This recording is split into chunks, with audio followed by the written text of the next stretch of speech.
With your support, we can raise your voice globally. उन्होंने पगड़ी issue ਨੂੰ ਬਿਲਕੁਲ मतलब कि फ्रांस ਦੇ ਰਾਸ਼ਟਰਪਤੀ ਦੇ ਸਾਹਮਣੇ ਲੈ ਕੇ ਆਇਆ ਹੀ ਨਹੀਂ ਹੈ. With your support, we can address those issues that no other media talks about.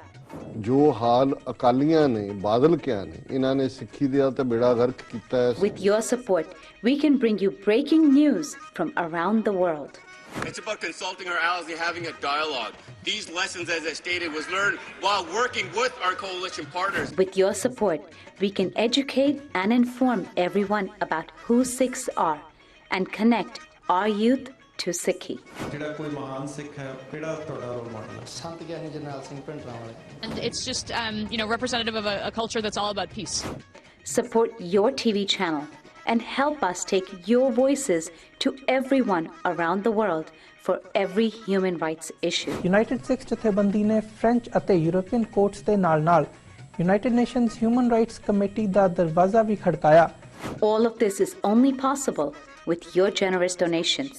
Continue your support to us and let's go further together.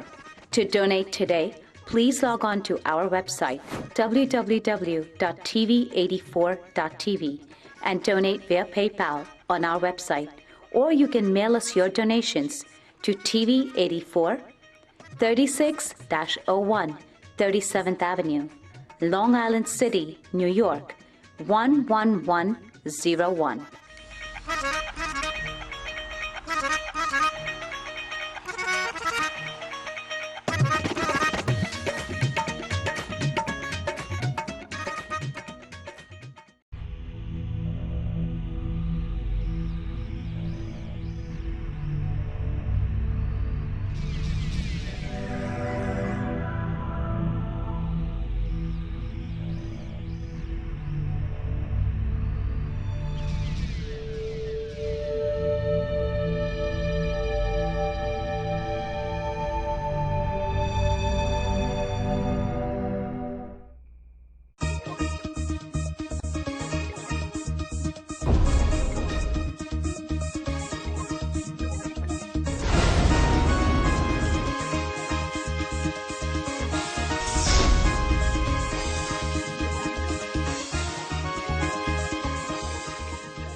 Waheguru ji ਕਾ ਖਾਲਸਾ ਵਾਹਿਗੁਰੂ ਜੀ ਕੀ ਫਤਿਹ। ਮੈਂ ਤੁਹਾਡੀ host Farid Kaur news TV 84 ਦੇ ਨਾਲ। ਵਿਊਅਰਸ, ਜੂਨ 1984 ਦਾ ਹਰਿਮੰਦਰ ਸਾਹਿਬ ਦਾ ਘੱਲੂਘਾਰਾ ਹੋਵੇ, ਨਵੰਬਰ 1984 ਦੀ ਸਿੱਖਾਂ ਦੀ ਨਸਲਕੁਸ਼ੀ ਹੋਵੇ, ਜਾਂ ਫਿਰ 1984 ਤੋਂ ਲੈ ਕੇ 1993 94 95 ਦਾ ਸਮਾਂ ਹੋਵੇ ਜਦੋਂ ਸਿੱਖਾਂ ਦੇ ਸਿਰ ਦੇ ਮੁੱਲ ਲੱਗੇ ਅਤੇ ਸਿੱਖ ਨੌਜਵਾਨਾਂ ਨੂੰ ਚੁਣ ਕੇ ਝੂਠੇ ਪੁਲਿਸ ਮੁਕਾਬਲੇ ਵਿੱਚ ਮਾਰਿਆ ਗਿਆ ਸੀ। ਇਸ ਸਭ ਪਿੱਛੇ ਕਾਂਗਰਸ ਦਾ ਡਾਇਰੈਕਟ ਹੱਥ ਅਤੇ BJP RSS ਦਾ ਇਨਡਾਇਰੈਕਟ ਹੱਥ ਸੀ। ਇਹੀ ਕਾਰਨ ਹੈ ਕਿ ਡਾਇਸਪੋਰਾ ਸਿੱਖਸ ਭਾਰਤ ਵਿੱਚ ਸਿੱਖਾਂ ਦਾ ਘਾਣ ਕਰਨ ਵਾਲੀਆਂ ਸ਼ਖਸੀਅਤਾਂ ਨੂੰ ਚੁਣ ਕੇ ਅਮਰੀਕਾ, ਕੈਨੇਡਾ ਲਾ ਥੱਲੇ ਸਿੱਖਾਂ ਦੇ ਕਾਤਲਾਂ ਅਤੇ ਸਿੱਖਾਂ ਦੇ ਕਾਤਲਾਂ ਦਾ ਸਾਥ ਦੇਣ ਵਾਲੇ ਲੋਕਾਂ ਨੂੰ ਸਮਨ ਕਰ ਰਹੀਆਂ ਹਨ। ਸਿਕਸ ਫॉर ਜਸਟਿਸ ਨੇ ਪਹਿਲਾਂ ਬਾਦਲ ਪਿਓ ਪੁੱਤ ਅਤੇ ਹੁਣ ਕਾਂਗਰਸ ਦੇ ਲੀਡਰ ਕੈਪਟਨ ਅਮਰਿੰਦਰ ਸਿੰਘ ਦੇ ਖਿਲਾਫ ਤਸ਼ੱਦਦ ਦਾ ਮੁਕੱਦਮਾ ਕੀਤਾ ਕੈਨੇਡੀਅਨ ਕੋਰਟ ਦੇ ਵਿੱਚ ਅਤੇ ਉਸ ਦੀ ਗ੍ਰਿਫਤਾਰੀ ਦੀ ਮੰਗ ਕੀਤੀ ਹੈ। ਇਹੀ ਕਾਰਨ ਹੈ ਕਿ ਪਿਛਲੇ ਦਿਨੀ ਕੈਪਟਨ ਅਮਰਿੰਦਰ ਸਿੰਘ ਵੈਨਕੂਵਰ ਅਤੇ ਟੋਰਾਂਟੋ ਵਾਲੀ ਜਿਹੜੀ ਉਹਦੀ ਰੈਲੀ ਸੀ ਉਸ ਵਿੱਚ ਨਹੀਂ ਜਾ ਸਕਿਆ, ਉਸ ਨੂੰ ਰੱਦ ਕਰਨੀ ਪਈ। ਸੋ ਵਿਊਅਰਸ, ਅੱਜ ਅਸੀਂ ਕੈਪਟਨ ਅਮਰਿੰਦਰ ਸਿੰਘ ਦਾ ਜਿਹੜਾ ਕੇਸ ਚੱਲ ਰਿਹਾ ਹੈ ਇਸ ਬਾਰੇ ਵੇਰਵੇ ਸਹਿਤ ਗੱਲਬਾਤ ਕਰਾਂਗੇ ਸਿਕਸ ਫॉर ਜਸਟਿਸ ਦੇ ਡਾਇਰੈਕਟਰ ਸਰਦਾਰ ਜਤਿੰਦਰ ਸਿੰਘ ਜੀ ਨਾਲ, ਜਿਹੜੇ ਕਿ ਇਸ ਵੇਲੇ ਟੋਰਾਂਟੋ ਕੈਨੇਡਾ ਤੋਂ ਸਾਡੇ ਨਾਲ ਫੋਨ ਲਾਈਨ ਤੇ ਜੁੜ ਚੁੱਕੇ ਨੇ। ਜੀ ਭਾਈ ਸਾਹਿਬ, ਵਾਹਿਗੁਰੂ ਜੀ ਕਾ ਖਾਲਸਾ ਵਾਹਿਗੁਰੂ ਜੀ ਕੀ ਫਤਿਹ। ਹਾਂਜੀ ਭੈਣ ਜੀ, ਸਾਨੂੰ ਤੇ ਆਪਣੇ ਸਾਰੇ ਵਿਊਅਰਸ ਨੂੰ ਵਾਹਿਗੁਰੂ ਜੀ ਕਾ ਖਾਲਸਾ ਵਾਹਿਗੁਰੂ ਜੀ ਕੀ ਫਤਿਹ। ਸਭ ਤੋਂ ਪਹਿਲਾਂ ਤਾਂ ਵੀਰ ਜੀ ਅਸੀਂ ਇਹੀ ਕਹਿਣਾ ਚਾਹਾਂਗੇ ਕਿ ਜਿਹੜਾ ਇਹ ਉਪਰਾਲਾ ਕੀਤਾ ਗਿਆ ਹੈ ਸਪੈਸ਼ਲੀ ਕੈਪਟਨ ਅਮਰਿੰਦਰ ਸਿੰਘ ਦੇ ਖਿਲਾਫ, ਆਈ ਥਿੰਕ ਇਟਸ ਵੈਰੀ ਅਸੀਂ ਅਪਰੀਸ਼ੀਏਟ ਕਰਦੇ ਹਾਂ ਇਸ ਚੀਜ਼ ਨੂੰ। ਐਂਡ ਅਸੀਂ ਵੇਰਵੇ ਸਹਿਤ ਤੁਹਾਡੇ ਕੋਲ ਅੱਜ ਜਾਣਨਾ ਚਾਹਾਂਗੇ ਕਿ ਜਿਹੜਾ ਸਿਕਸ ਫॉर ਜਸਟਿਸ ਵੱਲੋਂ ਜਿਹੜਾ ਕੇਸ ਕੈਪਟਨ ਅਮਰਿੰਦਰ ਸਿੰਘ ਤੇ ਦਾਇਰ ਕੀਤਾ ਗਿਆ ਹੈ ਇਸ ਬਾਰੇ ਅਤੇ ਇਸ ਦੀ ਬੁਨਿਆਦ ਬਾਰੇ, ਕਿਸ ਬੁਨਿਆਦ ਤੇ ਕੀਤਾ ਗਿਆ ਹੈ ਅਤੇ ਇਸ ਕੇਸ ਦਾ ਨਤੀਜਾ ਕੀ ਨਿਕਲੇਗਾ ਤੇ ਕੀ ਨਤੀਜਾ ਨਿਕਲਿਆ ਹੈ, ਇਸ ਬਾਰੇ ਸਾਨੂੰ ਵੇਰਵੇ ਸਹਿਤ ਜਾਣਕਾਰੀ ਦਿਓ। ਜੀ, ਕੈਨੇਡੀਅਨ ਤੇ ਅਮਰੀਕਨ ਲਾਜ਼ ਨਾਰਮਲੀ ਸਿਮਿਲਰ ਵੀ ਹੁੰਦੇ ਨੇ ਤੇ ਕਈ ਜਗ੍ਹਾ 'ਚ ਡਿਫਰੈਂਟ ਵੀ ਹੁੰਦੇ ਨੇ। ਸੋ ਜਿਵੇਂ ਕੈਨੇਡਾ ਅਮਰੀਕਾ ਕਾਨੂੰਨ ਦੇ ਵਿੱਚ ਜਿਹੜੇ ਅਕਿਊਜ਼ੇਸ਼ਨ ਆਫ ਟੋਰਚਰ ਹੁੰਦੇ ਨੇ ਬਾਹਰ ਦੇ ਮੁਲਕ 'ਚ ਹੋਣ, ਤੁਸੀਂ ਉਹਨੂੰ ਸਿਵਲ ਸੂਟ ਨਾਲ ਜਾਂ ਸਿਵਲ ਕੇਸ ਨਾਲ ਫਾਈਲ ਕਰ ਸਕਦੇ ਹੋ ਅਮਰੀਕਾ ਦੇ ਵਿੱਚ।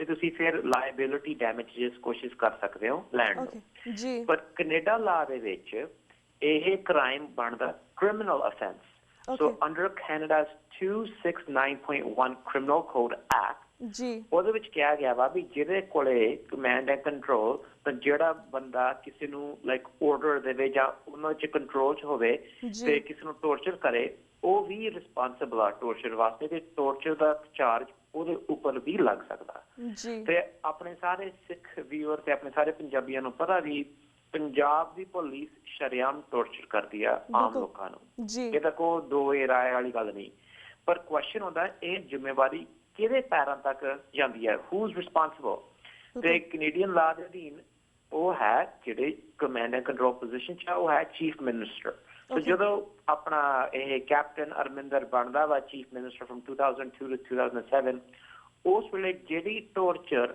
ਪੰਜਾਬ ਪੁਲਿਸ ਨੇ ਕੀਤੀ ਸੀ ਉਹ ਇਹ ਰਿਸਪਾਂਸਿਬਲ ਆ ਉਹਦੇ ਵਾਸਤੇ ਸੋ ਇਸ ਕਾਰਨ ਕਰਕੇ ਸਾਡੇ ਕੋਲੇ ਇੱਕ ਵਿਕਟਮ ਮੂਹਰੇ ਆਇਆ ਵਿਕਟਮ ਨੇ ਸ਼ਰੇਆਮ ਦੱਸਿਆ ਵੀ ਮੇਰੇ ਨਾਲ ਕੀ ਹੋਇਆ ਤੇ ਕੀ ਮੇਰਾ ਐਕਸਪੀਰੀਅੰਸ ਕੀ ਸੀ ਪੰਜਾਬ ਪੁਲਿਸ ਦੇ ਵਿੱਚ ਤੇ ਉਸ ਟੈਸਟਮੋਨੀ ਤੇ ਐਫੀਡੇਵਿਟ ਨਾਲ ਅਸੀਂ ਕੈਪਟਨ ਅਰਮਿੰਦਰ ਦੇ ਵਿਰੁੱਧ ਇੱਕ ਕ੍ਰਿਮੀਨਲ ਕੇਸ ਫਾਈਲ ਕਰਨ ਜਾ ਰਹੇ ਸੀ ਸੈਟਰਡੇ ਪਰ ਕ੍ਰਿਮੀਨਲ ਕੇਸ ਫਾਈਲ ਤੋਂ ਪਹਿਲਾਂ ਕੈਪਟਨ ਨੇ ਆਪਦੀ ਟ੍ਰਿਪ ਕੈਂਸਲ ਕਰਤੀ ਤੇ ਵਨ ਆਫ ਦਾ ਪ੍ਰੀਰੈਕੁਇਜ਼ਿਟਸ ਜਿਹੜਾ ਰਿਕੁਆਇਰਮੈਂਟ ਆ ਇਸ ਕਾਨੂੰਨ ਤੋਂ ਐਕਟੀਵੇਟ ਕਰਨ ਨੂੰ ਉਹ ਹੈ ਵੀ the accused must be on Canadian soil. So captain ਨੂੰ ਕੈਨੇਡੀਅਨ ਸੋਇਲ ਦੇ ਉੱਪਰ ਹੋਣਾ ਪੈਣਾ ਵਾ ਇਹ ਚਾਰਜ ਪਾਉਣ ਨੂੰ ਤਾਂ ਹੀ ਇਹ ਚਾਰਜ ਨਹੀਂ ਪਾਇਆ ਗਿਆ ਪਰ ਜਿਵੇਂ ਕੈਪਟਨ ਤੇ ਉਹਨਾਂ ਦੇ ਆਈ ਗੈਸ ਨੁਮਾਇੰਦੇ ਝੂਠ ਪ੍ਰਚਾਰ ਕਰ ਰਹੇ ਨੇ ਵੀ ਇਹ ਕੇਸ 12 ਦਿਨਾਂ ਦੇ ਵਿੱਚ ਸੋਲਵ ਹੋ ਜਾਊਗਾ ਤੇ ਇਹ ਹੋ ਰਹੀਆਂ ਚੀਜ਼ਾਂ ਮੇਰੇ ਵਕੀਲ ਉੱਥੇ ਗਏ ਹੋਏ ਨੇ ਇਹ ਸਭ ਕੁਝ ਝੂਠ ਆ ਸੈਟਰਡੇ ਹੀਅਰਿੰਗ ਹੋਣੀ ਸੀਗੀ ਉੱਥੇ ਕੋਈ ਕੈਪਟਨ ਲਾਇਰ ਨਹੀਂ ਸੀ ਤੇ ਸੈਟਰਡੇ ਦੀ ਹੀਅਰਿੰਗ ਦੇ ਵਿੱਚ ਜਦੋਂ ਖਬਰ ਆਈ ਸੀ ਵੀ ਕੈਪਟਨ ਨੇ ਆਪਦਾ ਟ੍ਰਿਪ ਪੋਸਟਪੋਨ ਕਰਤਾ ਉੱਥੇ ਫਿਰ ਸਾਰੇ ਨਾਲ ਕਰਾਊਨ ਅਟਾਰਨੀਜ਼ ਤੇ ਜਸਟਿਸ ਦੇ ਪੀਸ ਨਾਲ ਰਾਏ ਕਰਕੇ ਵੀ ਜਿਸ ਵੇਲੇ ਖਬਰ ਆਊਗੀ ਕੈਪਟਨ ਆਇਆ ਕੈਨੇਡੀਅਨ ਸੋਇਲ ਦੇ ਉੱਪਰ ਉਸ ਵੇਲੇ ਆਪਾਂ ਇਹ ਕੇਸ ਸਟਾਰਟ ਕਰਾਂਗੇ ਉਸ ਦਾ ਕੇਸ ਹੁਣ ਬੈਠਾ ਸੋ ਅਸੀਂ ਬੇਸਿਕਲੀ ਉਡੀਕਦੇ ਹਾਂ ਕੈਪਟਨ ਨੂੰ ਕੈਨੇਡਾ 'ਚ ਓਕੇ ਸੋ ਬੇਸਿਕਲੀ ਵੀਰ ਜੀ ਜਿਹੜਾ ਇਹ ਗੱਲ ਕੀਤੀ ਕਿ ਇਹਨੇ ਕੈਨੇਡਾ ਦੀ ਧਰਤੀ ਦੇ ਵਿੱਚ ਧਰਤੀ ਦੇ ਉੱਪਰ ਇਹਨੇ ਪੈਰ ਹੀ ਨਹੀਂ ਰੱਖਿਆ ਪਰ ਜਿਸ ਤਰ੍ਹਾਂ ਸਾਰੇ ਫੇਸਬੁੱਕ ਤੇ ਇਹ ਕਹਿ ਰਹੇ ਸੀ ਕਿ ਕੈਪਟਨ ਅਰਮਿੰਦਰ ਸਿੰਘ ਨੇ ਆਪਣੀ ਜਿਹੜੀ ਰੈਲੀਜ਼ ਆ ਆਪ ਕੈਂਸਲ ਕੀਤੀਆਂ ਆਲਸੋ ਉਹਨਾਂ ਨੇ ਘਰ ਘਰ ਜਾ ਕੇ ਪ੍ਰਚਾਰ ਕੀਤਾ ਇਹ ਤੁਹਾਨੂੰ ਲੱਗਦਾ ਕਿ ਇਸ ਪਿੱਛੇ ਸੱਚਾਈ ਹੈਗੀ ਆ ਸ਼ਾਇਦ ਅਮਰੀਕਾ 'ਚ ਪਰ ਕੈਨੇਡਾ ਦੇ ਵਿੱਚ ਇਹ ਕਦੀ ਵੀ ਨਹੀਂ ਹੋਇਆ ਤਾਂ ਸੋ ਜਿਹੜੇ ਰੈਲੀਜ਼ ਕੈਪਟਨ ਕਰਨੇ ਚਾਹੁੰਦਾ ਸੀ ਕੈਨੇਡੀਅਨ ਲਾਜ਼ ਵੈਰੀ ਕਲੀਅਰ ਆ ਕੈਨੇਡਾ ਦੇ ਸਾਡੇ ਪ੍ਰਾਈਮ ਮਿਨਿਸਟਰ ਨੇ ਇੰਡੀਆ 'ਚ ਜਾ ਕੇ ਸ਼ਰੇਆਮ ਕਿਹਾ ਵੀ ਸਿੱਖਾਂ ਕੋਲੇ ਕੈਨੇਡਾ ਦੇ ਵਿੱਚ ਹੱਕ ਹੈ ਖਾਲਿਸਤਾਨ ਦੀਆਂ ਗੱਲਾਂ ਕਰਨ ਤਾਂ ਹੀ ਅਸੀਂ ਖਾਲਿਸਤਾਨ ਦੀਆਂ ਗੱਲਾਂ ਕਰਦੇ ਹਾਂ ਤੇ ਸਾਡੇ ਫੋਰਨ ਮਿਨਿਸਟਰ ਨੇ ਇੰਡੀਅਨ ਫੋਰਨ ਮਿਨਿਸਟਰ ਨੂੰ ਸ਼ਰੇਆਮ ਕਿਹਾ ਵੀ ਜਿਹੜਾ ਤੁਹਾਡੀ ਦੇਸ਼ ਦੀ ਪੋਲਿਟਿਕਸ ਆ ਸਾਡੇ ਦੇਸ਼ 'ਚ ਨਾ ਲਾ ਕੇ ਆਓ ਅਸੀਂ ਚਾਹੁੰਦੇ ਨਹੀਂ ਤੁਹਾਡੇ ਰੈਲੀਆਂ ਹੋਣ ਇਹ ਸਾਡੀ ਪਾਲਿਸੀ ਦੇ ਵਿਰੁੱਧ ਆ ਤੇ ਇਸ ਕਾਰਨ ਕਰਕੇ ਅਰਮਿੰਦਰ ਨੂੰ ਆਪਦੀਆਂ ਰੈਲੀਜ਼ ਕੈਂਸਲ ਕਰਨੀਆਂ ਪਈਆਂ ਤੇ ਚਲੋ ਜਿਹੜਾ ਚਾਰਜ ਦਾ ਡਰ ਵਾ ਈਵਨ ਦੋ ਉਹ ਕਹਿ ਰਹੇ ਨੇ ਮੈਂ ਕੋਈ ਟੌਰਚਰ ਨਹੀਂ ਹੋਇਆ ਪੰਜਾਬ ਪੁਲਿਸ ਵੱਲੋਂ ਜਦੋਂ ਮੈਂ ਸੀ ਚੀਫ ਮਿਨਿਸਟਰ ਪਰ ਇਸ ਡਰ ਤੋਂ ਉਹ ਨਹੀਂ ਆਇਆ ਕੈਨੇਡਾ ਓਕੇ ਤਾਂ ਜਿਸ ਤਰ੍ਹਾਂ ਲਾਈਕ ਹੁਣ ਕੈਪਟਨ ਅਰਮਿੰਦਰ ਦੀ ਗੱਲ ਕਰਦੇ ਪਏ ਆ ਕਾਫੀ ਲੋਕਾਂ ਦਾ ਇਹ ਭੁਲੇਖਾ ਹੈਗਾ ਕਿ ਚਲੋ ਕਾਂਗਰਸ ਦਾ ਬੰਦਾ ਪਰ ਇਹ ਇੱਕ ਸਿੱਖੀ ਸਰੂਪ ਦੇ ਵਿੱਚ ਆ ਹੀ ਹੈਜ਼ ਦਸਤਾਰ ਰੱਖੀ ਹੋਈ ਆ ਪਰ ਇਹ ਲੋਕਾਂ ਨੇ ਭੁਲੇਖੇ ਨੇ ਕਿਉਂਕਿ ਇਹ ਸਰਦਾਰ ਹੈਗਾ ਪਰ ਜਿਸ ਤਰ੍ਹਾਂ ਸਾਨੂੰ ਪਤਾ ਕਿ ਕਾਂਗਰਸ ਦਾ ਕਿਸ ਤਰ੍ਹਾਂ ਦਾ ਹੱਥ ਸੀਗਾ 1984 ਤੋਂ ਲੈ ਕੇ 1993-95 ਤੱਕ ਪਰ ਜਿਸ ਤਰ੍ਹਾਂ ਕੈਪਟਨ ਅਰਮਿੰਦਰ ਉਸ ਵੇਲੇ ਪੰਜਾਬ ਦਾ ਚੀਫ ਮਿਨਿਸਟਰ ਬਣੇ ਤੁਸੀਂ ਗੱਲ ਕੀਤੀ 2002 ਤੋਂ ਲੈ ਕੇ 2007 ਤੱਕ ਇੱਕ ਪਾਵਰ ਸੀਗੀ ਫਿਰ ਵੀ ਇਹਨੇ ਕੁਝ ਨਹੀਂ ਕੀਤਾ ਪਰ ਜਿਸ ਤਰ੍ਹਾਂ ਹੁਣ ਇਹ ਫਿਰ ਪਾਵਰ ਦੇ ਵਿੱਚ ਆਉਣ ਦੇ ਲਈ ਰੈਲੀਜ਼ ਕਰ ਰਿਹਾ ਹੈ ਆਲ ਓਵਰ ਵਰਲਡ ਸਿੱਖਾਂ ਦੇ ਨਾਲ ਧੋਖਾ ਕਰ ਰਿਹਾ ਪੀਪਲ ਆਰ ਸੋ ਨਾਈਵ ਤੁਸੀਂ ਉਹਨਾਂ ਨੂੰ ਕੀ ਕਹਿਣਾ ਚਾਹੋਗੇ ਅਰਮਿੰਦਰ ਸਿੰਘ ਦੀ ਸ਼ਖਸੀਅਤ ਦੇ ਬਾਰੇ ਜਿਹੜਾ ਤੁਸੀਂ ਪਹਿਲਾ ਸਵਾਲ ਭੈਣ ਜੀ ਕਿਹਾ ਸੀ ਵੀ ਲੋਕ ਕਹਿੰਦੇ ਵੀ ਸਿੱਖੀ ਸਰੂਪ ਚ ਦੇਖੋ ਇਹ ਤਾਂ KP ਗਿੱਲ ਵੀ ਸਿੱਖੀ ਸਰੂਪ ਚ ਜੀ ਇਹ ਤਾਂ ਜਿਹੜਾ ਫੁੱਲ ਆਈ ਥਿੰਕ ਪੂਲਾ ਸੀਗਾ ਨਿਹੰਗ ਪੂਲਾ ਜਾਂਦਾ I don't know his name exactly ਉਹਦਾ ਬਾਣੇ ਚ ਵੀ ਤੁਰਦਾ ਫਿਰਦਾ ਸੀਗਾ ਪਰ ਇਹ ਸਾਨੂੰ ਦੇਖਣਾ ਪੈਣਾ ਵਾ ਵੀ ਬੰਦੇ ਦੀ ਕਰਤੂਤਾਂ ਕੀ ਆ ਉਹਦੀ ਐਕਸ਼ਨਸ ਕੀ ਨੇ ਇਹਦੇ ਨਾਲ ਅਸੀਂ ਲੋਕਾਂ ਨੂੰ ਜੱਜ ਕਰਾਂਗੇ ਤੇ ਸਾਡੇ ਹਿਸਾਬ ਨਾਲ ਜਿਹੜਾ ਵੀ ਆਪ ਨੂੰ ਮੰਨਦਾ ਵੀ ਮੈਂ ਇੰਡੀਅਨ ਕਨਸਟੀਟਿਊਸ਼ਨ ਨੂੰ ਐਕਸੈਪਟ ਕਰਦਾ ਤੇ ਮੈਂ ਇੰਡੀਅਨ ਕਨਸਟੀਟਿਊਸ਼ਨ ਦੇ ਥੱਲੇ ਰਹਿਣਾ ਵਾ ਤੇ ਜਿਹੜੇ ਕਨਸਟੀਟਿਊਸ਼ਨ 'ਚ ਲਿਖਿਆ ਹੋਇਆ ਵਾ ਵੀ ਸਿੱਖਸ ਆਰ ਹਿੰਦੂਸ ਉਹ ਫਿਰ ਸਿੱਖ ਨਹੀਂ ਬਣਦਾ ਉਹ ਬਣਦਾ ਵਾ ਇੰਡੀਅਨ ਜਾਂ ਹਿੰਦੂ ਇਹ ਉਹਦੀ ਮਰਜ਼ੀ ਹੈ ਜਿਹੜੀ ਉਹ ਹੋਣਾ ਚਾਹਵੇ ਪਰ again criminal is a criminal. If you do crimes, if you allow criminal actions to happen under your watch, you are liable. ਤੇ ਇਹ ਜਿਹੜਾ ਭੁਲੇਖਾ ਵਾ ਇੰਡੀਅਨ ਪੋਲੀਟੀਸ਼ੀਅਨਸ ਦੇ ਵਿੱਚ ਵੀ ਅਸੀਂ ਇਹ ਕ੍ਰਾਈਮਾਂ ਤੋਂ ਬਚ ਜਾਵਾਂਗੇ ਵੀ ਚਲੋ ਮੈਂ ਨਹੀਂ ਕਿਸੇ 'ਚ ਚਾਕੂ ਮਾਰਿਆ ਪਰ ਮੈਂ ਆਰਡਰ ਦਿੱਤਾ ਸੀ ਕਿਉਂਕਿ ਮੈਂ ਚਾਕੂ ਨਹੀਂ ਆਪ ਹੱਥੋਂ ਮਾਰਿਆ ਵੀ ਇਹ ਮੇਰੀ ਜ਼ਿੰਮੇਵਾਰੀ ਨਹੀਂ, ਇਹ ਫਾਲਸ ਆ। ਇਹ ਤਾਂ ਇੰਟਰਨੈਸ਼ਨਲ ਲਾਅ ਤੇ ਰੀਅਲ ਕ੍ਰਿਮੀਨਲ ਕੋਰਟ ਸਿਸਟਮ ਦੇ ਵਿੱਚ ਨਹੀਂ accepted. Command and control captain ਕੋਲੇ ਸੀ ਤੇ ਇਹਨੂੰ ਹੁਣ ਹਿਸਾਬ ਦੇਣਾ ਪੈਣਾ ਜੇ ਉਹ ਕੈਨੇਡਾ ਵੱਲ ਆਇਆ। ਓਕੇ, ਚਲੋ ਵੀਰ ਜੀ, ਇਸ ਤਰ੍ਹਾਂ ਕੈਪਟਨ ਅਮਰਿੰਦਰ ਸਿੰਘ ਦੇ ਕੱਲ੍ਹ ਦੀਆਂ ਸਟੇਟਮੈਂਟ ਅਸੀਂ ਵੇਖ ਰਹੇ ਸੀਗੇ, ਅੱਜ ਮੀਡੀਆ ਸਾਹਮਣੇ ਆਈਆਂ ਨੇ ਕਿ ਇਸਨੇ ਕਿਹਾ ਕਿ ਜਿਹੜੀ 6 ਫॉर ਜਸਟਿਸ ਜਿਹੜੀ ਜਥੇਬੰਦੀ ਹੈ ਉਹ ਪਾਕਿਸਤਾਨੀ ਇੰਟੈਲੀਜੈਂਸ ਏਜੰਸੀ ISI ਲਈ ਕੰਮ ਕਰਦੀ ਹੈ ਐਂਡ ਆਲਸੋ ਇਹ ਜਥੇਬੰਦੀ is part of Aam Aadmi Party. What do you want to say about that? ਚਲੋ ਮੈਂ ਆਮ ਆਦਮੀ ਦੀ ਪਹਿਲਾਂ ਗੱਲ ਕਰਦਾ। ਅਸੀਂ ਕੋਈ ਇੰਡੀਅਨ ਪੋਲੀਟੀਕਲ ਪਾਰਟੀ ਜਿਹੜੇ ਬਿਲੀਵ ਕਰਦੇ ਨੇ ਵੀ ਪੰਜਾਬ ਨੂੰ ਇੰਡੀਆ ਦਾ ਹਿੱਸਾ ਰਹਿਣਾ ਚਾਹੀਦਾ, ਉਹਨਾਂ ਨੂੰ ਅਸੀਂ ਕਦੀ ਵੀ ਨਹੀਂ ਸਪੋਰਟ ਕਰਦੇ, ਨਾ ਕਦੀ ਸਪੋਰਟ ਕਰਾਂਗੇ। ਸੋ ਜੇ ਕਿਸੇ ਕੋਲ ਸ਼ੱਕ ਵਾ, ਮੈਂ ਕਲੀਅਰ ਕਰ ਦਿੰਦਾ, ਅਸੀਂ ਕਦੀ ਵੀ ਨਹੀਂ ਉਹ ਜਿਹੀਆਂ ਪਾਰਟੀਆਂ ਨੂੰ ਸਪੋਰਟ ਕਰਾਂਗੇ, ਨਾ ਸਪੋਰਟ ਕੀਤਾ। ਜਿਹੜੀ ਇਹ ਸੀਰੀਅਸ ਐਕਿਊਜ਼ੇਸ਼ਨ ਮੈਂ ਕੀਤਾ ਵੀ ਅਸੀਂ ਇੱਕ ਇੰਟੈਲੀਜੈਂਸ ਦੇ ਫਕਰੇ ਦੇਸ਼ ਦੇ ਨਾਲ ਕੰਮ ਕਰਦੇ ਹਾਂ ਜਾਂ ਉਹਨਾਂ ਦੇ ਅਸੀਂ ਹੈਗੇ ਹਾਂ ਏਜੰਟਸ, ਦੇਖੋ ਦਿਸ ਇਜ਼ ਡੈਫਲੇਮੇਸ਼ਨ, ਸਪੈਸ਼ਲੀ ਇਸ ਈਰਾ ਦੇ ਵਿੱਚ ਜਦੋਂ ਉਸ ਏਜੰਸੀ ਉੱਪਰ ਵੱਖਰੇ ਵੱਖਰਿਆਂ ਦੇ ਦੇਸ਼ਾਂ ਦੀਆਂ ਅੱਖਾਂ ਚੱਲ ਰਹੀਆਂ। ਜੇ ਇਹ ਸਾਨੂੰ ਇਹ ਜੇ ਐਕਿਊਜ਼ੇਸ਼ਨ ਯੂਜ਼ ਕਰ ਰਹੇ ਨੇ, ਇਹਨੂੰ ਫਿਰ ਜਾਂ ਤਾਂ ਪ੍ਰੂਵ ਕਰਨਾ ਪੈਣਾ, ਪਰ ਜਾਂ ਜਿਹੜੇ ਸਾਨੂੰ ਡੈਮੇਜਸ ਆ ਰਹੇ ਨੇ ਕਿਉਂਕਿ ਇਹ ਫਾਲਸ ਐਕਿਊਜ਼ੇਸ਼ਨ ਮੇਕ ਕਰਕੇ ਉਹਨੂੰ ਸਾਨੂੰ ਕੰਪਨਸੇਟ ਕਰਨਾ ਪੈਣਾ। ਸੋ ਅਸੀਂ ਉਹਨਾਂ ਦੇ ਸਮੇਂ ਦੇ ਵਿੱਚ ਦੇਖ ਰਹੇ ਹਾਂ ਵੀ ਆਪਾਂ ਡੈਫਲੇਮੇਸ਼ਨ ਦਾ ਸੂਟ ਜਦੋਂ ਆਏਗਾ ਆਪਣੇ ਨੇੜੇ ਉਹਦੇ ਅਸੀਂ ਜ਼ਰੂਰ ਪਾਵਾਂਗੇ ਤੇ ਜ਼ਰੂਰ ਅਸੀਂ ਇਹ ਸਾਰਾ ਹੱਲ ਲੱਭਾਂਗੇ। ਕਿਉਂਕਿ ਤੁਸੀਂ ਜਿਵੇਂ ਮਨ 'ਚ ਹੁੰਦਾ ਨਾ ਵੀ ਅਸੀਂ ਹੁਣ ਇੰਡੀਆ 'ਚ ਬੈਠੇ ਹਾਂ, ਲੋਕੀ ਗੁਲਾਮ, ਅਸੀਂ ਜਿਹੜਾ ਕਹਿਣਾ ਚਾਹੁੰਦੇ ਅਸੀਂ ਕਹਿ ਦਾਂਗੇ ਅਸੀਂ ਰਾਜੇ ਪਰਿਵਾਰ 'ਚੋਂ ਆਏ ਹਾਂ, ਇਹ ਫ੍ਰੀ ਕੰਟਰੀਆਂ 'ਚ ਨਹੀਂ ਵੜਦਾ ਜੀ। ਓਕੇ, ਪਰ ਜਿਸ ਤਰ੍ਹਾਂ ਮੈਂ ਗੱਲ ਕੀਤੀ ਪਾਕਿਸਤਾਨ ਦੀ ਗੱਲ ਕੀਤੀ, ਉਸ ਤੇ ਤੁਸੀਂ ਕੀ ਕਹਿਣਾ ਚਾਹੋਗੇ? ਇਟਸ ਫਾਲਸ, ਇਟਸ ਕੰਪਲੀਟਲੀ ਅ ਲਾਈ। ਇਹ ਹੈ ਡੈਸਪਰੇਸ਼ਨ, ਜਦੋਂ ਕਿਸੇ ਕੋਲੇ ਕੋਈ ਐਂਸਰ ਨਹੀਂ ਵੀ ਹੁਣ ਮੈਂ ਕੀ ਕਵਾਂ, ਮੇਰੀਆਂ ਲਾਈਕ ਐਕਸ਼ਨਸ ਜਿਹੜੇ ਮੈਂ ਰਿਸਪਾਂਸਿਬਲ ਆ ਉਹ ਹੁਣ ਲੋਕਾਂ ਦੇ ਮੂਹਰੇ ਆ ਰਹੇ ਨੇ, ਮੈਂ ਡਿਫਲੈਕਟ ਕਿਵੇਂ ਕਰਾਂ ਇਹ ਟਾਪਿਕ ਤੋਂ, ਤੇ ਸਿੰਪਲੀ ISI ਦੀ ਗੱਲਾਂ ਕਰਨ ਲੱਗ ਜਾਂਦੇ ਨੇ ਵੀ ਲੋਕਾਂ ਨੂੰ ਅਸੀਂ ਡਰਾਵਾਂਗੇ, ਪਰ ਇਹ ਲੀਗਲ ਐਕਸ਼ਨ, ਇਹਦੇ ਕਨਸੀਕੁਐਂਸਿਸ ਵੀ ਹੁੰਦੇ ਨੇ। ਤੁਸੀਂ ਇਹ ਜਿਹੀਆਂ ਗਲਤ ਫਹਿਮੀਆਂ ਪ੍ਰੋਪੇਗੈਂਡਾ ਨਹੀਂ ਕਰ ਸਕਦੇ ਫ੍ਰੀ ਸੋਸਾਇਟੀ ਦੇ ਵਿੱਚ, ਤੇ ਜਿਨ੍ਹਾਂ ਦੇ ਕੋਲੇ ਇਹ ਅਸੀਂ ਕਰਦੇ ਹਾਂ ਫਿਰ ਸਾਨੂੰ ਰਿਸਪਾਂਸਿਬਲੀ ਐਕਸ਼ਨ ਵੀ ਸਾਡੇ ਲੈਣੇ ਪੈਂਦੇ ਨੇ। ਓਕੇ, ਮੈਂ ਆਮ ਨਾਟ ਸ਼ੋਰ ਕਿ ਕੈਪਟਨ ਅਮਰਿੰਦਰ ਸਿੰਘ ਇਸ ਵੇਲੇ ਅਮਰੀਕਾ ਦੀ ਧਰਤੀ ਕੈਲੀਫੋਰਨੀਆ ਦੇ ਵਿੱਚ ਹੈ ਕਿ ਨਹੀਂ ਹੈਗੇ, ਪਰ ਸੁਣਨ ਦੇ ਵਿੱਚ ਆਇਆ ਸੀ ਕਿ ਉਹਨਾਂ ਨੇ ਉੱਥੇ ਆਉਣਾ ਹੈਗਾ। ਕੀ ਤੁਸੀਂ ਉਹਨਾਂ ਦੇ ਅਗੇਂਸਟ ਅਮਰੀਕਾ ਦੇ ਲਾਅ ਦੇ ਥੱਲੇ ਵੀ ਕੋਈ ਕੇਸ ਦਰਜ ਕਰੋਗੇ ਜਾਂ ਕੀਤਾ ਹੈਗਾ? All legal options are on the table. We will look at every legal option and execute the best one to again get justice for us. Okay. So ਵੀਰ ਜੀ, overall like anything else do you want to share? ਕਿਉਂਕਿ ਹੋਰ ਵੀ questions ਨੇ ਇਹਨਾਂ ਮੁੱਦਿਆਂ ਦੇ ਉੱਪਰ, ਪਰ anything about this captain Amarinder Singh ਦੇ ਕੇਸ ਦੇ ਵਿੱਚ ਤੁਸੀਂ ਹੋਰ ਕੋਈ ਸਾਡੇ ਦਰਸ਼ਕਾਂ ਨਾਲ ਸਾਂਝਾ ਕਰਨਾ ਚਾਹੋਗੇ? ਜੀ, ਮੈਂ ਕਹਿਣਾ ਚਾਹੁੰਦਾ ਵੀ ਜਿਹੜੇ ਉਹਨਾਂ ਦੇ ਸਪੋਰਟਰਸ ਨੇ, ਜਿਹੜੇ ਕਈ ਵਾਰੀ ਅੱਖਾਂ ਮੀਚ ਕੇ ਗੱਲਾਂ ਕਰਦੇ ਨੇ ਤੇ ਜੇ ਫਿਰ ਕਹਿੰਦੇ ਨੇ ਕੁਛ ਨਹੀਂ ਹੋਣਾ ਵੀ ਜੇ ਕੈਪਟਨ ਇੰਨਾ ਯਕੀਨ ਕਰਦਾ ਵੀ ਉਹਨੇ ਕੁਛ ਗਲਤ ਨਹੀਂ ਕੀਤਾ, ਫਿਰ ਤੁਸੀਂ ਉਹਨੂੰ ਸਮਝਾਵੋ ਵੀ ਜ਼ਰੂਰ ਕੈਨੇਡਾ ਜਾ ਤੇ ਜ਼ਰੂਰ ਉੱਥੇ ਆ ਕੇ ਜਿਹੜਾ ਕੇਸ ਦਰਜ ਕਰਨਾ ਤੇਰੇ ਵਿਰੁੱਧ ਉਹਨੂੰ ਚੈਲੰਜ ਕਰ ਤੇ ਸਬੂਤ ਦੇਵੋ ਤੇ ਤੁਸੀਂ ਆਪਦੀ ਇਨਸਾਫੀ ਦਿਖਾਓ। ਕੋਈ ਤੁਸੀਂ ਡਰਨ ਵਾਲੀ ਗੱਲ ਨਹੀਂ। ਜੇ ਤੁਸੀਂ ਯਕੀਨ ਕਰਦੇ ਹੋ ਆਪਦੇ ਵਿੱਚ ਵੀ ਅਸੀਂ ਸੱਚੇ ਹਾਂ, ਆ ਜਾਓ। ਪਰ ਜੇ ਤੁਹਾਨੂੰ ਡਰ ਵਾ, ਪਤਾ ਵਾ ਵੀ ਹਾਂ ਮੇਰੇ ਅੰਡਰ ਜਦੋਂ ਭਾਈ ਹਵਾਰਾ escape ਕਰਦਾ ਵਾ ਤੇ ਫਰੀਡਮ ਆਪਦੀ ਲੈਂਦਾ, ਤੇ ਫਿਰ ਉਹਦੇ ਬਾਅਦ ਅਸੀਂ ਜਿਹੜਾ ਵੀ ਸਿੱਖ ਲੱਭਦਾ ਸੀ ਉਹਨੂੰ ਟੋਰਚਰ ਕਰਦੇ ਸੀ, ਡਰਾਉਣ ਨੂੰ, ਫਿਰ ਤੁਹਾਨੂੰ ਗਿਲਟੀ ਫੀਲਿੰਗ ਨਾਲ ਤੁਸੀਂ ਨਹੀਂ ਆਓਗੇ। ਪਰ ਜੇ ਤੁਸੀਂ ਯਕੀਨ ਕਰਦੇ ਹੋ ਉਹਦੇ ਵਿੱਚ, ਤੁਸੀਂ ਜ਼ਰੂਰ ਆਓ, ਅਸੀਂ ਤੁਹਾਡੀ ਪੂਰੀ ਉਡੀਕਦੇ ਹਾਂ। ਬਿਲਕੁਲ। ਤਾਂ ਜਿਸ ਤਰ੍ਹਾਂ ਇਹ ਤਾਂ ਆਪਾਂ ਗੱਲ ਕੀਤੀ ਸੀ ਕਾਂਗਰਸ ਦੀ, ਪਰ ਹੁਣ ਅਸੀਂ ਗੱਲ ਕਰਾਂਗੇ ਅਕਾਲੀਆਂ ਦੀ ਵੀ ਗੱਲ ਕਰਾਂਗੇ, BJP ਦੀ ਗੱਲ ਕੀਤੀ, ਤੁਸੀਂ ਗੱਲ ਕੀਤੀ ਕਿ ਅਗਰ ਉਹ ਸਹੀ ਨੇ ਤਾਂ ਜ਼ਰੂਰ ਇਸ ਧਰਤੀ ਤੇ ਆਉਣ। ਪਰ ਜਿਸ ਤਰ੍ਹਾਂ ਪਹਿਲਾਂ ਬਾਦਲ ਪਿਓ ਪੁੱਤ ਤੇ ਵੀ ਅਸੀਂ ਸਮਨ ਕੀਤਾ ਸੀ, ਕੀ ਉਸ ਤੋਂ ਬਾਅਦ ਉਹ ਕਦੀ ਅਮਰੀਕਾ ਦੀ ਧਰਤੀ ਤੇ ਵਾਪਸ ਆਏ ਨੇ? ਨਹੀਂ, ਜਦੋਂ ਪਹਿਲੀ ਵਾਰੀ ਅਸੀਂ ਸਮਨ ਦਿੱਤਾ ਸੀ ਵੱਡੇ ਪ੍ਰਕਾਸ਼ ਬਾਦਲ ਨੂੰ, ਉਹ ਕਦੀ ਵੀ ਨਹੀਂ ਵਾਪਸ ਆਇਆ ਅਮਰੀਕਾ। ਜਿਹੜਾ ਸੁਖਬੀਰ ਬਾਦਲ ਸੀ, 2 ਵਾਰੀ ਉਹਨੇ ਲਾਏ ਸੀ ਨਾਰੇ ਵੀ ਮੈਂ ਜਾਊਂਗਾ ਕੈਨੇਡਾ, ਦੋਨੇ ਵਾਰੀ ਚੁੱਪ ਕਰਕੇ ਘਰੇ ਰਹਿ ਗਿਆ। ਕਿਉਂਕਿ ਉਹਨੂੰ ਦਿਲੋਂ ਪਤਾ ਵੀ ਅਸੀਂ ਕੀ ਚੀਜ਼ ਆ ਤੇ ਅਸੀਂ ਕੀ ਕਰ ਰਹੇ ਹਾਂ ਆਮ ਸਿੱਖਾਂ ਨਾਲ, ਤੇ ਜਿਹੜਾ ਧੱਕਾ ਅਸੀਂ ਉਹਨਾਂ ਦੇ ਉੱਪਰ ਪਾਇਆ ਵਾ ਤੇ ਉਹਨਾਂ ਦੇ ਹੱਕ ਖੋਏ ਨੇ ਵੀ ਸਾਨੂੰ ਇੱਕ ਦਿਨ ਇਹਦਾ ਜਵਾਬ ਦੇਣਾ ਪੈਣਾ।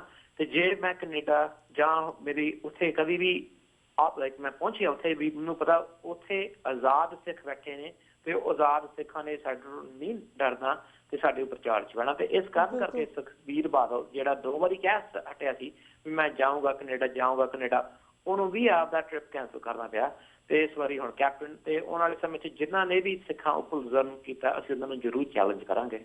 ਬਿਲਕੁਲ ਤੇ ਜਿਸ ਤਰ੍ਹਾਂ ਕਾਂਗਰਸ ਦਾ ਇਹ ਕਹਿਣਾ ਕਿ ਤੁਸੀਂ ਆਮ ਆਦਮੀ ਪਾਰਟੀ ਨਾਲ ਅਫੀਲੀਏਟ ਹੋ ਬਿਕੋਜ਼ ਮੇਬੀ ਕਿਉਂਕਿ ਜਦੋਂ ਕਾਂਗਰਸ ਹੁੰਦੀ ਹੈ ਜਾਂ ਬੀਜੇਪੀ ਹੁੰਦੀ ਹੈ ਜਾਂ ਫਿਰ ਅਕਾਲੀ ਹੁੰਦੀ ਇਹਨਾਂ ਨੂੰ ਤਾਂ ਅਸੀਂ ਸਮਨ ਕਰਦੇ ਹਾਂ ਪਰ ਆਮ ਆਦਮੀ ਪਾਰਟੀ ਦੇ ਕੀ ਅਸੀਂ ਕਿਸੇ ਲੀਡਰ ਨੂੰ ਸਮਨ ਕੀਤਾ ਹੈਗਾ 6 ਫॉर ਜਸਟਿਸ ਵੱਲੋਂ? ਨਹੀਂ ਇਹ ਤਾਂ ਜੇ ਆਮ ਆਦਮੀ ਦਾ ਇੱਕ ਲੀਡਰ ਸੀ ਉਹਨੇ ਜਦੋਂ 84 ਵੇਲੇ ਸਪੀਚਾਂ 'ਚ ਕਿਹਾ ਸੀ ਸੰਤ ਜਰਨੈਲ ਸਿੰਘ ਦੇ ਵਿਰੁੱਧ ਉਹ ਬੋਲਿਆ ਸੀ ਤੇ ਸੰਤ ਜਰਨੈਲ ਸਿੰਘ ਨੇ ਆਪਦੇ ਓਨ ਸਪੀਚਾਂ ਦੇ ਵਿੱਚ ਉਹਦਾ ਨਾਂ ਲੈ ਕੇ ਕਿਹਾ ਸੀਗਾ ਵੀ ਅਸੀਂ ਇਹ ਬੰਦਾ ਲਾਈਕ ਗਲਤ ਕਹਿ ਰਿਹਾ ਤੇ ਜਦੋਂ ਉਹਨੇ ਕਿਹਾ ਸੀ ਵੀ ਮੈਂ ਆਊਂਗਾ ਕੈਨੇਡਾ ਤੇ ਅਮਰੀਕਾ ਅਸੀਂ ਸ਼ਰੇਆਮ ਕਹਤਾ ਸੀ ਵੀ ਅਸੀਂ ਇਹਦੇ ਵਿਰੁੱਧ ਖੜਾਂਗੇ। ਹੁਣ ਉਹਦਾ ਨੇਮ ਚਲੋ ਮੈਨੂੰ ਹੁਣ ਥੋੜਾ ਚੇਤੇ ਨਹੀਂ ਉਹਦਾ ਨਾਂ ਕੀ ਸੀ ਪਰ ਅਸੀਂ ਕਿਹਾ ਵੀ ਜਦੋਂ ਇਹ ਬੰਦਾ ਆਊ ਕੈਨੇਡਾ ਤੇ ਅਮਰੀਕਾ ਦੇ ਵਿੱਚ ਅਸੀਂ ਉਹਨੂੰ ਚੈਲੰਜ ਕਰਾਂਗੇ ਕਿਉਂਕਿ ਇਹਨੇ ਸੰਤ ਜਰਨੈਲ ਸਿੰਘ ਦੇ ਵਿਰੁੱਧ ਬੋਲਿਆ ਤੇ ਗਲਤ ਗੱਲਾਂ ਕਹੀਆਂ ਸੀ। ਸੋ ਸਾਡਾ ਕੋਈ ਮਕਸਦ ਨਹੀਂ ਇੰਡੀਅਨ ਪੋਲਿਟਿਕਸ ਦੇ ਵਿੱਚ ਅਸੀਂ ਸਿੱਧਾ ਚੈਲੰਜ ਕਰਾਂਗੇ ਜਿਨ੍ਹਾਂ ਨੇ ਸਿੱਖਾਂ ਦੇ ਵਿਰੁੱਧ ਕੰਮ ਕੀਤਾ ਪਰ ਮੈਂ ਇੰਨੀ ਗੱਲ ਕਹਿਣੀ ਚਾਹੁੰਦਾ ਅਸੀਂ ਫਾਈਟ ਕਰਦੇ ਹਾਂ for the right to self determination of Punjab. ਅਸੀਂ ਕਹਿੰਦੇ ਵੀ ਪੰਜਾਬ ਨੂੰ ਆਜ਼ਾਦ ਹੋਣਾ ਚਾਹੀਦਾ। ਜਿਹੜਾ ਵੀ ਇਹ ਗੱਲ ਦੇ ਵਿਰੁੱਧ ਆ ਪੋਲੀਟੀਕਲ ਲੈਵਲ ਤੇ ਕੰਮ ਕਰ ਰਿਹਾ ਵਾ ਇੰਡੀਆ ਦਾ ਸਰਕਾਰ ਕੰਮ ਕਰ ਰਿਹਾ ਜਾਂ ਇੰਡੀਆ ਤੋਂ ਕਨਸਟੀਟਿਊਸ਼ਨ ਨੂੰ ਸਪੋਰਟ ਕਰਦਾ ਉਹਦੇ ਤੇ ਸਾਡੀ ਕੋਈ ਗੱਲ ਨਹੀਂ ਬਣਦੀ ਨਾ ਮਿਲਦੀ ਆ। ਓਕੇ ਆਮੀ ਲਾਈਕ ਅਸੀਂ 2026 ਰੈਫਰੈਂਡਮ ਦੇ ਬਾਰੇ ਵੀ ਗੱਲਬਾਤ ਕਰਾਂਗੇ ਉਸ ਤੋਂ ਪਹਿਲਾਂ ਵਨ ਲਾਸਟ ਕੁਐਸਚਨ ਵਾ ਆਮ ਆਦਮੀ ਪਾਰਟੀ ਜਿਸ ਤਰ੍ਹਾਂ ਸਟਾਕਟਨ ਦੇ ਵਿੱਚ ਨਗਰ ਕੀਰਤਨ ਹੋਇਆ ਸੀਗਾ and we know we met each other over there ਮੈਂ ਤੁਹਾਨੂੰ ਉੱਥੇ ਵੀ ਗੱਲਬਾਤ ਕੀਤੀ ਸੀਗੀ ਲਾਈਵ ਟੀਵੀ ਤੇ TV 84 ਨੇ ਕਵਰ ਕੀਤਾ ਸੀਗਾ ਤੇ ਉੱਥੇ ਜਿਸ ਤਰ੍ਹਾਂ ਬੀਬੀ ਤੇਜਿੰਦਰ ਕੌਰ ਨੇ ਸੁਖਪਾਲ ਸਿੰਘ ਖਹਿਰਾ ਜਿਹੜਾ ਕਿ ਆਮ ਆਦਮੀ ਪਾਰਟੀ ਦਾ ਲੀਡਰ ਹੈਗਾ ਉਹਨੂੰ ਚੈਲੰਜ ਕੀਤਾ ਸੀ ਉਹਨਾਂ ਗੱਲਬਾਤ ਕੀਤੀ ਸੀ ਉਸ ਬਾਰੇ ਵੀ ਸਾਨੂੰ ਥੋੜੀ ਜਿਹੀ ਗੱਲਬਾਤ ਸਾਰੇ ਦਰਸ਼ਕਾਂ ਨੂੰ ਉਸ ਬਾਰੇ ਵੀ ਜਾਣਕਾਰੀ ਦਿਓ like what was the dialogues. ਜੀ ਵੀ ਜਿਵੇਂ ਹੁਣ ਆ ਰਹੇ ਨੇ ਵੀਡੀਓਜ਼ ਡਿਫਰੈਂਟ ਆਮ ਆਦਮੀ ਲੋਕੀ ਕਹਿ ਰਹੇ ਨੇ ਵੀ ਸੰਤ ਜਰਨੈਲ ਸਿੰਘ ਇੱਕ ਮਾਨਸਟਰ ਸੀ ਜਾਂ ਵੱਖਰੇ ਐਕੂਜ਼ੇਸ਼ਨਸ ਦੇ ਰਹੇ ਸੀ ਫਿਰ ਜਿਹੜੇ ਪੰਜਾਬ ਤੋਂ ਆਏ ਨੇ ਆਮ ਆਦਮੀ ਦੇ ਰੈਪਰੈਜ਼ੈਂਟੇਟਿਵ ਸੀ ਫਿਰ ਉਹਨਾਂ ਨੂੰ ਵੀ ਪੁੱਛਿਆ ਵੀ ਤੁਸੀਂ ਦੱਸੋ ਤੁਹਾਡੇ ਵਿਚਾਰ ਕੀ ਨੇ ਪਰ ਸ਼ਰਮ ਦੀ ਗੱਲ ਆ ਵੀ ਉਹਨਾਂ ਨੇ ਨਹੀਂ ਕਿਹਾ ਵੀ ਸੰਤ ਜਰਨੈਲ ਸਿੰਘ ਇੱਕ ਕੌਮ ਦਾ ਹੀਰਾ ਵਾ ਉਹਨੇ ਸੁੱਤੀ ਕੌਮ ਜਗਾਈ ਆ ਉਹਦੇ ਪੂਰੇ ਨਾਲ ਖੜੇ ਨੇ ਇਹ ਗੱਲਾਂ ਚੋਂ ਮੂੰਹ ਚੋਂ ਨਹੀਂ ਨਿਕਲੀਆਂ ਉਹ ਮਾੜੀ ਗੱਲ ਆ ਪਰ ਉਹਨੇ ਇਹ ਵੀ ਨਹੀਂ ਗੱਲ ਕਹੀ ਵੀ ਸੰਤ ਜਰਨੈਲ ਸਿੰਘ ਇੱਕ ਮਾਸਟਰ ਆ ਉਹਨੇ ਇਹ ਵੀ ਗੱਲ ਨਹੀਂ ਕਹੀ ਸੋ ਇਹ ਤਾਂ ਗ੍ਰੇ ਏਰੀਆ ਦੇ ਵਿੱਚ ਕੋਸ਼ਿਸ਼ ਕੀਤੀ ਸੀ ਰਹਿਣ ਨੂੰ ਤੇ ਉਹਨਾਂ ਦੀ ਮਰਜ਼ੀ ਆ ਪਰ ਅਸੀਂ ਸੰਤ ਜਰਨੈਲ ਸਿੰਘ ਦੀ ਸੋਚ ਨਾਲ ਖੜੇ ਆ ਅਸੀਂ ਸੰਤ ਜਰਨੈਲ ਸਿੰਘ ਦੀ ਇਮੇਜ ਨਾਲ ਖੜੇ ਆ ਤੇ ਅਸੀਂ ਉਹ ਚੀਜ਼ਾਂ ਨੂੰ ਪੂਰਾ ਰਿਸਪੈਕਟ ਤੇ ਪ੍ਰੋਟੈਕਟ ਕਰਾਂਗੇ। ਬਿਲਕੁਲ ਤੇ ਹੁਣ ਮੈਂ ਤੁਹਾਡੇ ਕੋਲ ਜਾਣਨਾ ਚਾਹਾਂਗੀ 2026 ਰੈਫਰੈਂਡਮ ਦੀ ਗੱਲ ਕੀਤੀ ਸੀ ਆਪਾਂ ਪਹਿਲਾਂ ਤਾਂ ਤੁਹਾਨੂੰ ਦੱਸੋ ਕਿ ਹੁਣ ਇਸ ਦਾ ਕੀ ਪ੍ਰੋਸੈਸ ਹੈ ਕੀ ਤਿਆਰੀਆਂ ਹੋ ਰਹੀਆਂ ਨੇ because we have only few years left so what's going to happen ਨਾਓ।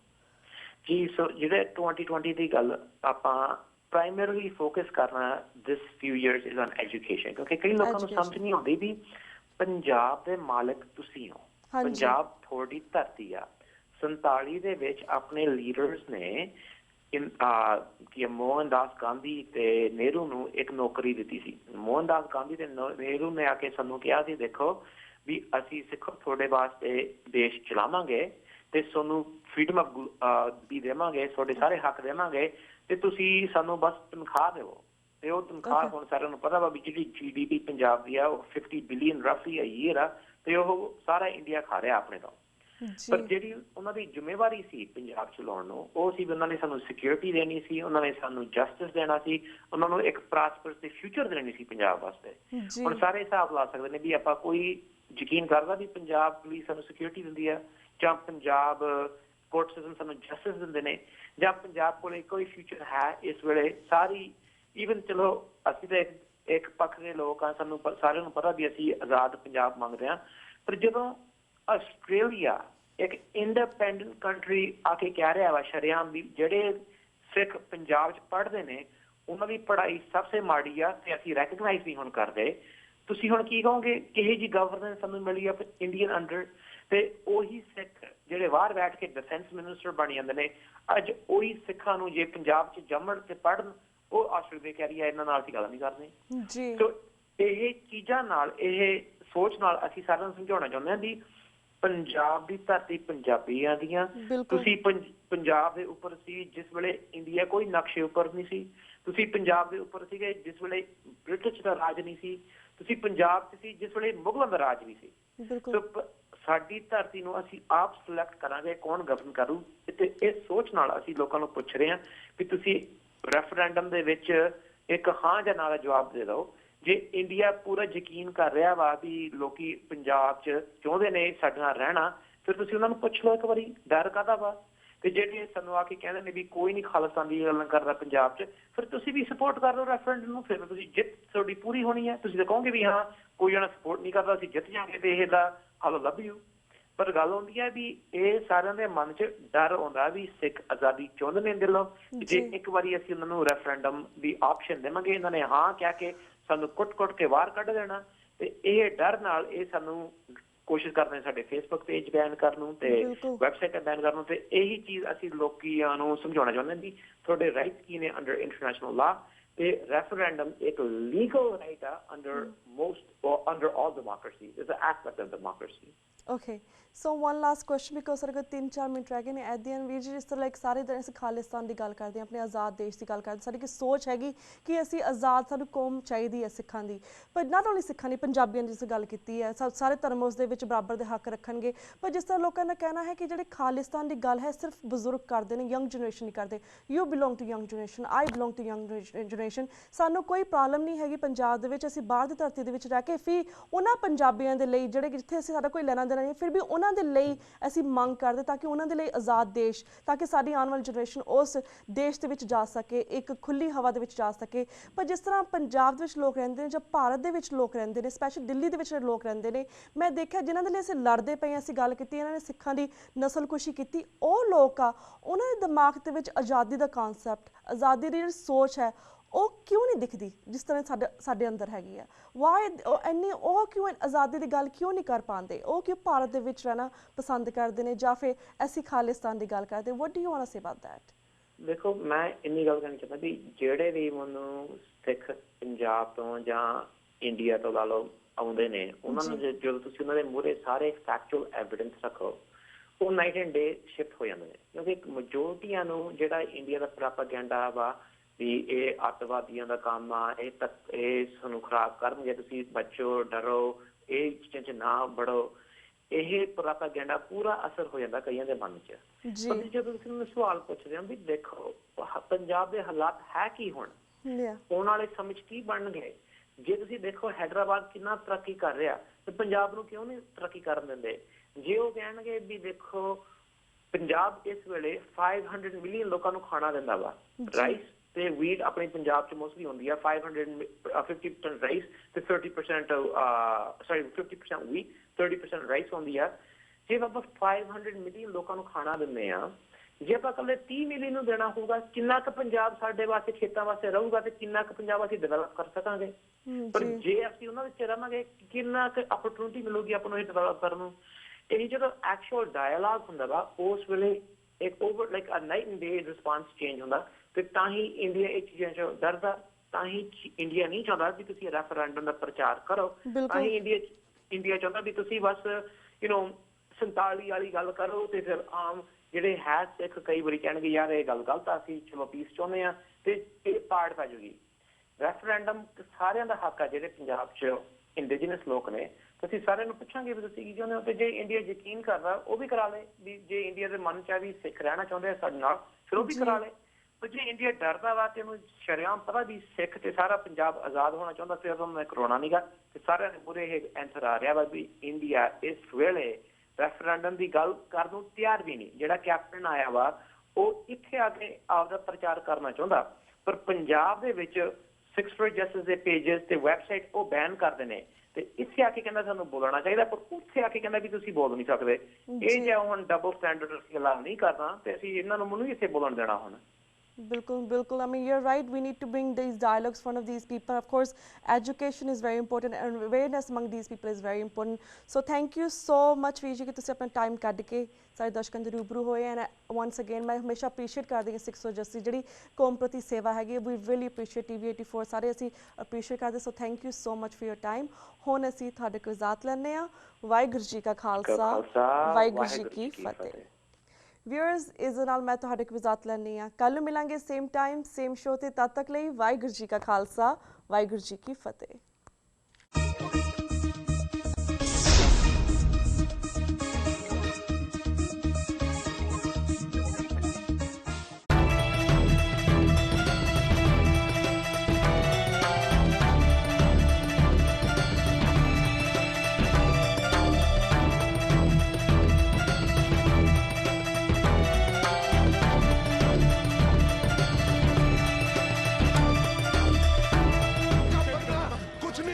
ਇਹਨਾਂ ਦੇ ਹਾਰਟ ਵਿੱਚ ਹੋਲ ਹੋ ਗਿਆ। ਪੰਜਾਬੀ ਚ ਦੱਸੋ ਜੀ, ਨਹੀਂ ਤਾਂ ਸਾਡੇ ਤੋਂ ਇਲਾਜ ਨਹੀਂ ਕਰਾਇਆ ਜਾਣਾ। ਉਹ ਭਾਈ ਜਾਨ, ਤੁਹਾਨੂੰ ਕਿਹਨੇ ਕਹਿਤਾ ਕਿ ਬਾਹਰ ਪੜ੍ਹਿਆ ਲਿਖਿਆ ਦੀ ਲੋੜ ਆ? ਅੰਗਰੇਜ਼ ਤੇ ਆਪ ਬੜੇ ਪੜ੍ਹੇ ਲਿਖੇ ਨੇ। ਕਦੇ ਕੋਈ ਅੰਗਰੇਜ਼ ਤੁਸੀਂ ਅੰਗਰੇਜ਼ੀ ਤੋਂ ਘੱਟ ਗੱਲ ਕਰਦਾ ਸੁਣਿਆ?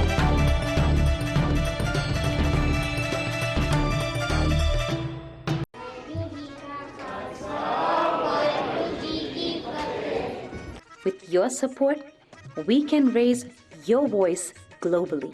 ਉਹਨਾਂ ਨੇ ਪਗੜੀ ਇਸ਼ੂ ਨੂੰ ਬਿਲਕੁਲ ਮਤਲਬ ਕਿ ਫਰਾਂਸ ਦੇ ਰਾਸ਼ਟਰਪਤੀ ਦੇ ਸਾਹਮਣੇ ਲੈ ਕੇ ਆਇਆ ਹੀ ਨਹੀਂ ਹੈ। With your support, we can address those issues that no other media talks about. ਜੋ ਹਾਲ ਅਕਾਲੀਆਂ ਨੇ, ਬਾਦਲ ਕਿਆ ਨੇ, ਇਹਨਾਂ ਨੇ ਸਿੱਖੀ ਦਾ ਤੇ ਬੇੜਾ ਗਰਕ ਕੀਤਾ ਹੈ। With your support, we can bring you breaking news from around the world. It's about consulting our allies and having a dialogue. These lessons, as I stated, was learned while working with our coalition partners. With your support, we can educate and inform everyone about who Sikhs are and connect our youth to Sikhi. ਜਿਹੜਾ ਕੋਈ ਮਹਾਨ ਸਿੱਖ ਹੈ, ਕਿਹੜਾ ਤੁਹਾਡਾ role model ਹੈ? ਸੰਤ ਗਿਆਨੀ ਜਰਨੈਲ ਸਿੰਘ ਭਿੰਡਰਾਂ ਵਾਲੇ। And it's just, representative of a culture that's all about peace. Support your TV channel and help us take your voices to everyone around the world for every human rights issue. United Sikh ਜਥੇਬੰਦੀ ਨੇ French ਅਤੇ European courts ਦੇ ਨਾਲ-ਨਾਲ United Nations Human Rights Committee ਦਾ ਦਰਵਾਜ਼ਾ ਵੀ ਖੜਕਾਇਆ। All of this is only possible with your generous donations. Continue your support to us and let's go further together. To donate today, please log on to our website www.tv84.tv and donate via PayPal on our website, or you can mail us your donations to TV84 36-01 37th Avenue, Long Island City, New York 11101.